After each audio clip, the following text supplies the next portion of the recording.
and welcome to Ag PhD. I'm Brian Hefty. And I'm Darren Hefty. Thanks for joining us today. You know, we don't have a lot of time for a show today, Brian, because there's so much work to get done in the fall. And one of the things that we've got to get done is controlling winter annual weeds. We'll talk about how important that can be for your farm to get it done in the fall rather than wait till the spring. One of the other things we'll talk about today is base saturation potassium. It's not just parts per million you should be looking at on the soil test. You also want to check the ratio of potassium to other nutrients. We'll explain that today. Well, there are certainly some important soil factors that you'll need to know when it comes to controlling our weed of the week as well. We'll explain that later in the show. But first, here's our farm basics. These days, it can be hard to make the math work in your soybean fields. With the LibertyLink system with Liberty herbicide, it gets easier. A 2+ bushel per acre advantage over Asgrow Roundup Ready to Extend soybeans means $18+ an acre more for you. Include lower system input costs and more complete weed control, and it all adds up to $33+ more per acre for your farm. That's smart math. Grow smart with BASF.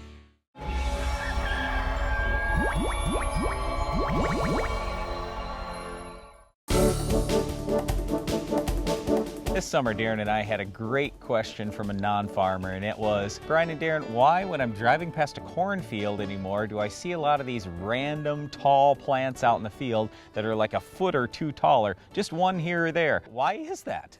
Well, okay, there's a few different reasons that you may notice this out in a field. I'll give you one that's kind of a management thing. If a farmer's planting a hybrid in one field and then he's got just a few kernels left in the box and he heads to the next field, dumps in the new seed, a different hybrid, well, you could have a couple of seeds from a different field that made it into the next field. Now, for a farmer, that's no big deal at all. It's just a management thing that, you know what, he wasn't fussy and cleaned every seed out of the box, or it could be maybe he's a little bit cost conscious and he said, man, I got a handful of seeds. I'm not going to waste them. I'm going to plant them in the next field. But when you see that, generally speaking, that's at one end of the field or the other, not all the way across the field. Usually right where the planter came into the field. Yep. So where these random plants come in is something called refuge in a bag. So this goes way back to when BT corn first came out. What scientists said is, hey, we're worried about resistance. And in fact, I was worried about that too, that boy, we'd see BT resistant bugs very, very quickly. So what they decided to regulate in the United States was 20% refuge. Well, eventually when multiple traits got stacked together, they lowered that all the way down to 5% refuge. In other words, 5% that does not have that BT trait in it. Then eventually they decided, you know what, let's just put that 5% right in the same bag as the other treated seed. So now we've got 5% that's untreated, or basically non-BT, together with 95% that is BT, and generally speaking, that's what you're seeing when you look at these fields with the random tall plants. Now here's where the complication comes in, because for seed corn production, well, we've got to produce both the hybrid with the trait in it and the refuge portion that doesn't have the trait in it. Well, how much of the refuge portion do you think farmers want? Not much more than the 5%. That's a very small amount. And so what seed corn production companies have done is said, you know what, let's use the same refuge in several different hybrids. And the problem is each hybrid may be a little taller or a little shorter, or maybe a little earlier or later in maturity. There's a lot of differences out there, but that refuge component may be the same for quite a few different hybrids. So when you get a shorter hybrid with a taller refuge product, all of a sudden it's going to stand out in the field and you're going to notice it. Yeah, now what you're not going to notice is when the refuge corn is shorter than the 95%. So again, what you're seeing most likely when you see those random tall plants as you drive past a cornfield is probably just that 5% refuge happens to be a taller hybrid than the 95% traded corn. Now, one other thing you won't notice sticking out above the top of your cornfield is our weed of the week, but it is an important one. We'll show you how to stop it later in the show.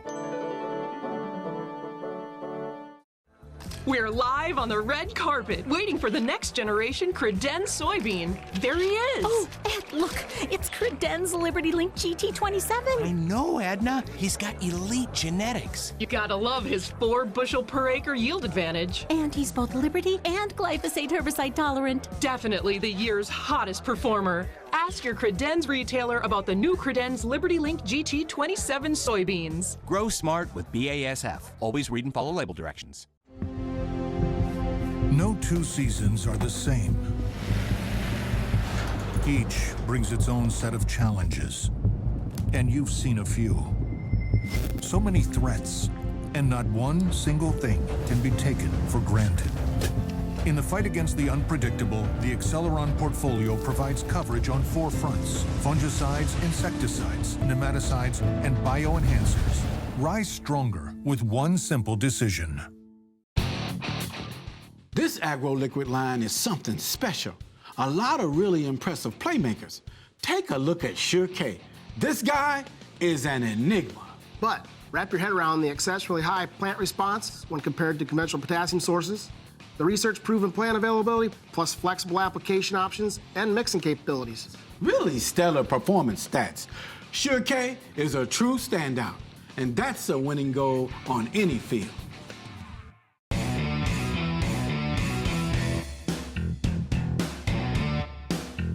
Leading the charge in strip tillage for more than a decade, the Soil Warrior brings the future to your farm today.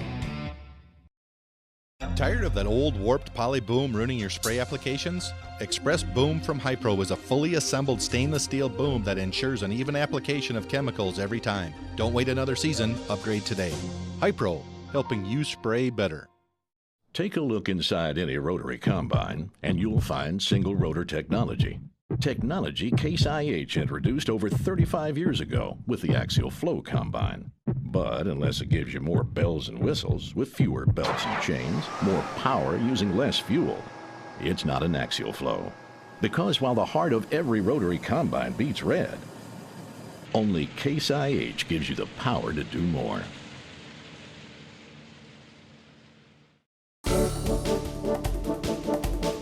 One of the most important tests you need to get on a soil test is base saturation. That is just a ratio of 5 different nutrients to each other, and the one we want to focus on today is base saturation potassium. You know, it makes so much sense when you're looking at soil tests that there's more to the story, right? So when you see parts per million and you say, well, how come in this field parts per million is high? And how come in this field the same number of parts per million is rated as low? Well, there's a lot of differences out there in soils when it comes to heavier soils with more nutrient holding capacity and lighter soils and so forth. It makes sense too that the balance of those nutrients is important. When you have a high amount of potassium in a soil and a low amount of phosphorus, for example, well, it makes sense, right? You're out of balance. We need more phosphorus to build things up. And that's exactly what we're talking about with base saturation, in that we're looking at the positively charged nutrients that are attached to our negatively charged soil and looking at the ratios of those so you can start figuring out where your best return on investment is going to be adding additional nutrients to your field. So the other things that we're looking at in ratio to potassium here are magnesium, calcium, sodium, and hydrogen. And again, we're just looking for a certain ratio of potassium. What it really amounts to is a couple of things. And I'll just take you back to even when I was in college years ago, I would hear a lot of, well, in South Dakota, there's so much potassium in the soil that farmers don't really need to add potassium. Okay, here's why that's a bunch of nonsense.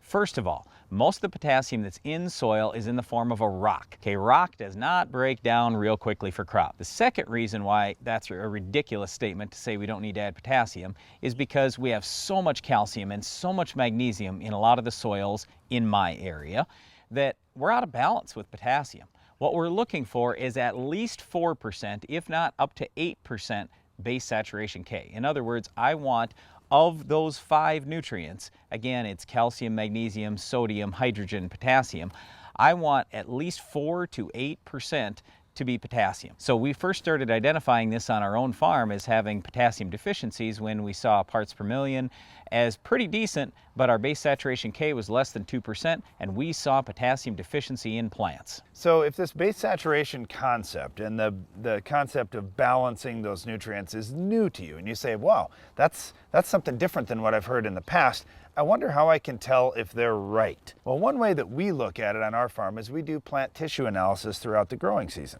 So we'll pull soil samples and then in those same spots, come back and take plant tissue at various stages throughout the growing season. Often we'll do it weekly as that plant is growing. And we'll look to see, are we actually getting the potassium or any other nutrient into the plant? So where we see a low base saturation K, what our plant tissue tests have shown throughout the season is we're just not getting enough potassium into the plant. Oftentimes, we'll get enough in very early in the season, but we run out of gas within just a few weeks when that crop really starts rapidly growing. One of the things too that we talk to people about is they say, well, I'm going to fertilize my corn and not fertilize my beans. Look, soybeans on a per day basis need way more potassium than corn even. So I'm not saying, oh, we want to go fertilize our beans super heavily. I'm just saying we've got to get our soil test levels up in order for us to maximize our soybean yields. Again, soybeans need a crazy amount of potassium on a per day basis at their peak. It's a short time, but at their peak, they're going to take more than what a really good corn crop's going to take. So if you're looking at your soil test data and you say, wow, I am short of base saturation K, how do I build those levels up? Well, there are a lot of different ways you could add potassium to your soil, and this really comes back to knowing that balance. When it comes to, well, should I do something with my planter, or should I do something either broadcast or in a deep band or some other alternative method, then you have to look at really how many pounds of potassium you're going to need. Where Darren's going with that is if you need a lot of pounds of potassium, you can't put that near the seed, and you're probably going to want to broadcast that. So let's put it this way. If you own ground over the long haul, over the next 50 years, you're probably ahead to just broadcast that potassium, but it's going to be expensive. You're going to spend money on that ground. There's no way I'm going to do that if I'm renting ground and I need a tremendous amount of potassium. If I'm renting ground and I need a lot of K, I'm either going to look at banding it, or I'm going to go talk to the landlord, which we have done in a couple cases, and say, hey, your ground's really low on potassium. I don't mind putting it out there, but it's going to take 10 years to extract all that from the soil. So can we maybe share in the cost or something like that? Anyway, with this potassium thing, we just really encourage you, take a look at your base saturation K test. We want to see that at least 4%, if not up to 8%, if you want really, really great yields. And yes, it may take a lot of investment on the upfront side, but it'll end up paying off long term because you'll have more potassium available to get into your plants. One thing that we didn't mention is the differences in soil texture. So if you've got a really sandy soil and you're in a high rainfall area, well, potassium can move down through that soil, and you probably don't want to put a whole bunch of it out there thinking I might lose some. But here's the other side of that. Well, you don't have a whole lot of nutrient holding capacity, so your percentage of K is more than likely a little bit higher, or it wouldn't take very much to get it up into that optimum range. In heavy soils with lower rainfall, we don't normally worry much about potassium leaching. Well, having the right amount of potassium on your farm is incredibly important to high yields, and so is controlling our weed of the week. We'll tell you how to stop it on your farm coming up later in the show.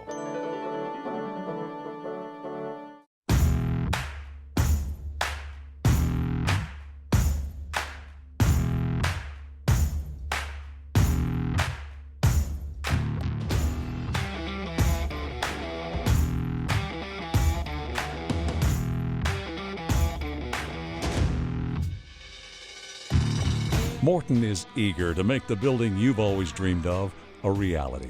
Visit us online at mortonbuildings.com. Your planter is the single most important piece of equipment on your farm, because without a uniform stand, you can't reach maximum yield. That's why Harvest International set out to design a planter that takes advantage of the newest innovations in planter technology. Built tough for high speed and integrated with the latest precision enhancements, Harvest International planters ensure every seed you plant today puts more in your bin at harvest. Harvest International, planting the future. At Estes Performance Concaves, we know how valuable your time is at harvest. That's why we designed the new XPR concave system. The XPR system is the #1 performance concave system on the market, surpassing the rest in both speed and efficiency, ensuring every last grain from your field gets into your tank. Plus, XPR concaves work for all row crops. No more changing concaves, meaning you have less downtime. Take back your bushels this harvest. Get Estes Performance Concaves in your combine today. Let's take a look at our picks for the championship season. We've got 10-34-0. No. I don't want to talk about them. I want to talk about this Agro Liquid team. Take a look at this lineup. They got it all. The talent, their players can meet any challenge on any field. The coaching staff, the best I've seen. So that's your pick? No discussions? Nope. Agro Liquid is the team. They're going all the way to the championship.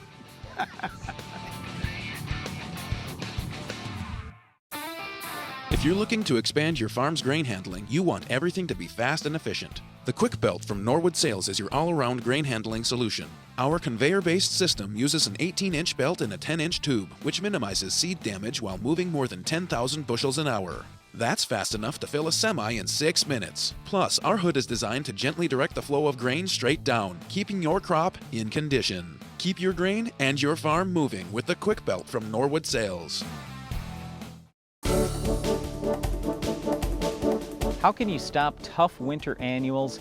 Well, you gotta get them in the fall. We're gonna talk today about both contact and residual control methods for stopping tough winter annuals on your farm. All right, you may say, wait a minute, these are annual weeds. Why am I worried about it? We're gonna have frost. No, we're talking about winter annuals. So they're going to get a start in the fall, they're going to survive through the winter, and then in the spring, they've got a great big root system underneath them, and they're much more difficult to control. That's why we're talking about the fall applications on these winter annual weeds. Now, if you're doing fall tillage, you're going to wipe out the winter annuals other than those that may germinate after you've done that tillage. But in the no-till or strip-till or reduced-till type situations, winter annuals have become a big problem. All right, we'll talk about both grasses and broadleaves. Let me start with the broadleaves. So right here, I'm thinking about weeds like mare's tail, pennycress, henbit. They're tough. Mare's tail, I think, is the worst because generally speaking, it's resistant to Roundup, resistant to ALS herbicides. It is not easily controlled. So what I would tell you to do, my first piece of advice is I like dicamba. Now, if you're going to run with a high-rated dicamba, I'd like to use a quart of dicamba in the fall. You're probably going to have a little of that dicamba left in the spring, not much, but a little bit. So I got to be careful about which crops I'm rotating to. In other words, I'm going to spray the dicamba only in front of a crop that I can use dicamba on, like corn or sorghum. If it's going to be soybeans, dry beans, lentils, something like that, then I'm probably going to run 2,4-D in the fall. Well, both those options are good, Brian, and I often like to use those two products as a tank mix partner with a residual product. Something like Valor, for example. I like fall Valor a lot. It does have some burn to it, so it's going to help burn down those weeds that are up, but adding a 2,4-D or a dicamba to the Valor is going to get that instant reactivity that you want to see, but also the Valor is going to stick around, and you're going to see some lingering effects of that Valor all the way through the spring. So you say, well, I'm going to put Valor on in the spring. What if I put it on in the fall? What are the drawbacks? You may use a little bit higher rate in the fall because you know you're going to use some of that chemistry up in the fall, but there'll still be some left in the spring, so your residual in the spring won't be quite as long as in a spring application. So you can offset that a little bit by putting on a higher rate in the fall. Now, the other thing that you may do is say, well, I'm going to do the 3-pre strategy in my soybeans, but I want to use the Valor piece in the fall. That's totally fine. You could use the Valor up front in the fall, mix it with a 2,4-D or dicamba, depending on what you're going into. If you're going into dicamba-tolerant soybeans, well, yes, you could use the dicamba in the fall. That would be fine. Otherwise, you'd use some 2,4-D in the fall with the Valor.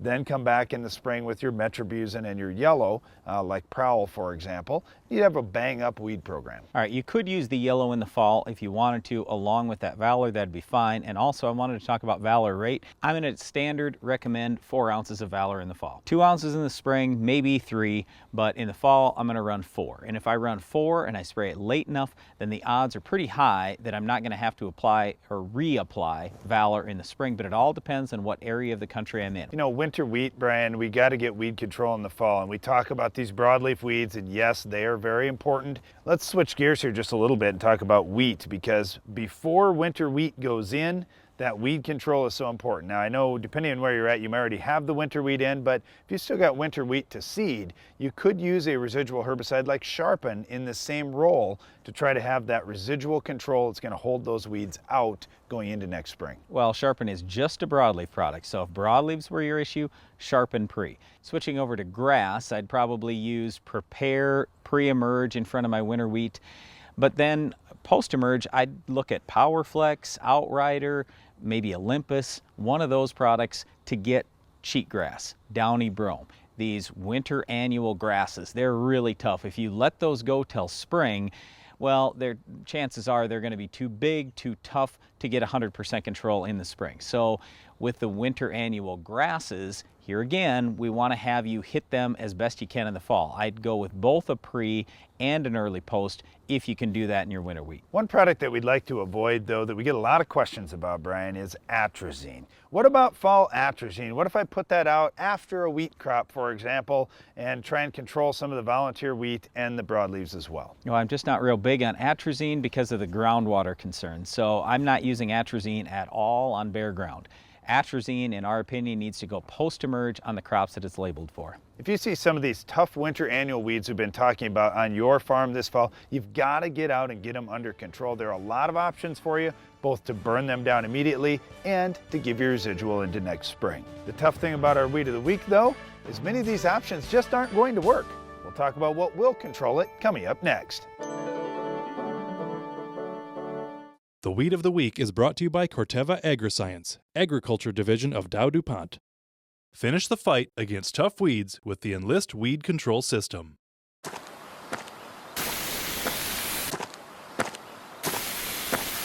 Weeds are tough, but we're tougher. With unrivaled weed control, reduced drift, and near zero volatility. So, who's tough now?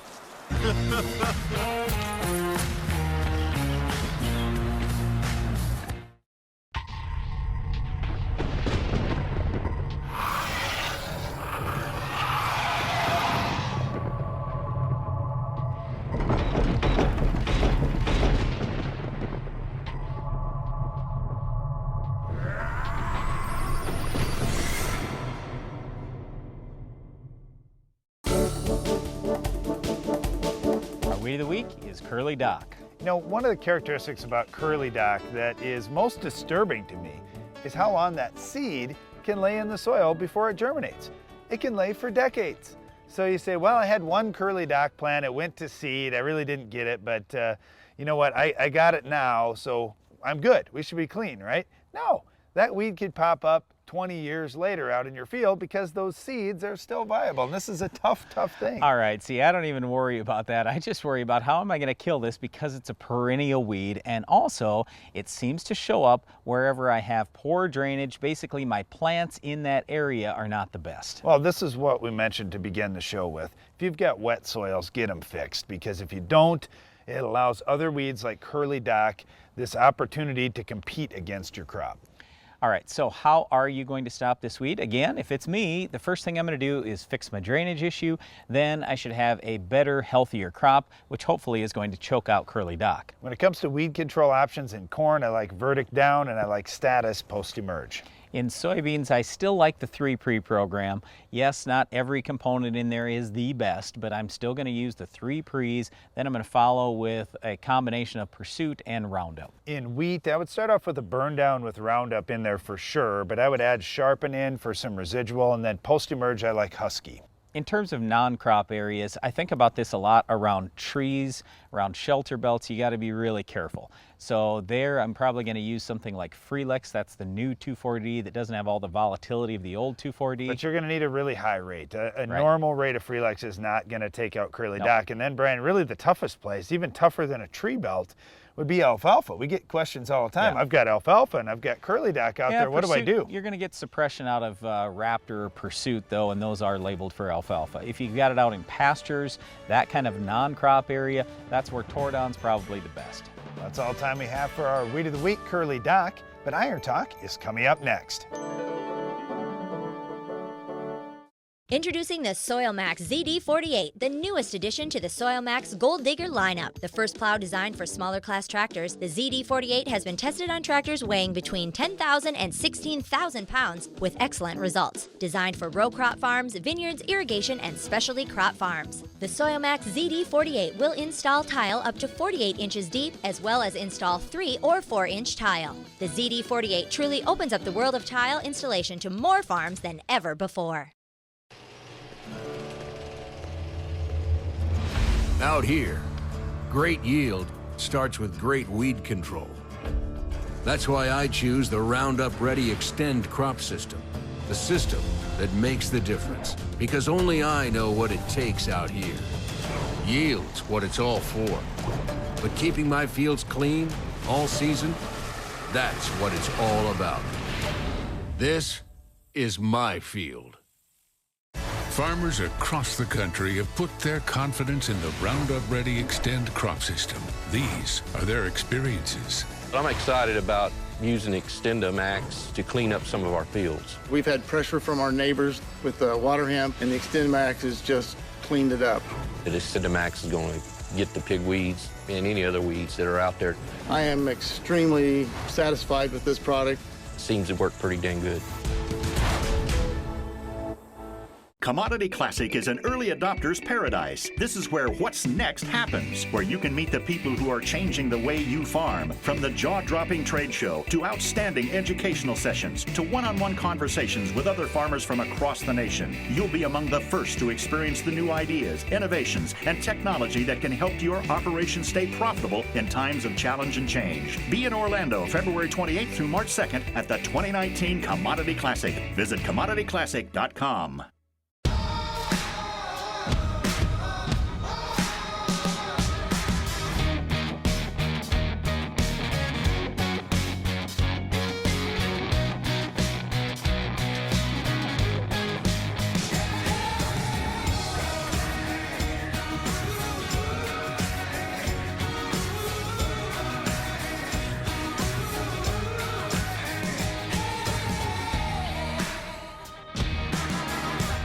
Are you looking for an easy way to apply dry powdered products to your stored grain? Do you want to use the applicator recommended by industry leaders for products like Diacon D and other dry powder products? Changing Time CT applicators successfully apply a diversity of products quickly, easily, and accurately. The innovative CT applicators are designed to give you the most accurate application of products such as talc, inoculants, fertilizers, and other dry products. For commercial use or on the farm, you need the applicator industry leaders are using. CT applicators for the changing times.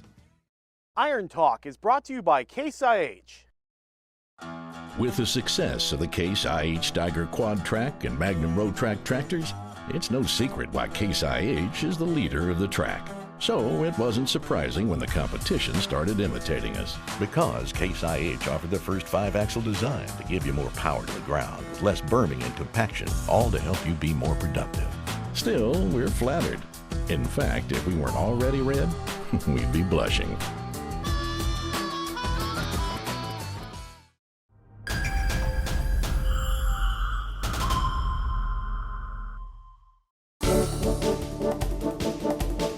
Harvest is rolling along and tillage is already beginning. If deep tillage is on your to-do list this fall, we'll discuss how you can tell if you're doing it just right on your farm during today's Iron Talk. Whether you're farming way up north, have heavy soils you feel need tillage, or just have a ton of residue to deal with, if deep tillage is one of those jobs you need to do in the fall, it's important that you do it correctly so you're not wasting your time or making things worse on your farm. The one tool that you need to carry with you when walking fields or doing tillage is a spade. Here's what you do. Just go out behind your tillage implement, put the shovel in the ground, and stand on it. If the shovel goes all the way down into the soil, chances are your tillage has successfully broken up the compaction in your soil. So you want to make sure you're getting out behind that implement and checking to see if you're breaking through the compaction. The other thing you need to look at too is the tillage floor. You see a lot of farmers who are doing that full-scale deep tillage, turning everything over. Well, brush away the loose soil and see where the bottom of that tillage implement is running. You may need to do a shallow root pit as well to analyze the job if you're going deep enough. If that tillage floor is uneven, here's the point. It doesn't give every plant in the field an equal opportunity to compete, and yields are going to suffer. So this fall, whether you've done your tillage already or not, take a spade out in your field. Check to see where that hard pan is, make sure you're getting through it, and then also watch your tillage floor for evenness. You'll have better results from your tillage and better yields next year. That's all for today's Iron Talk, and now back to the show.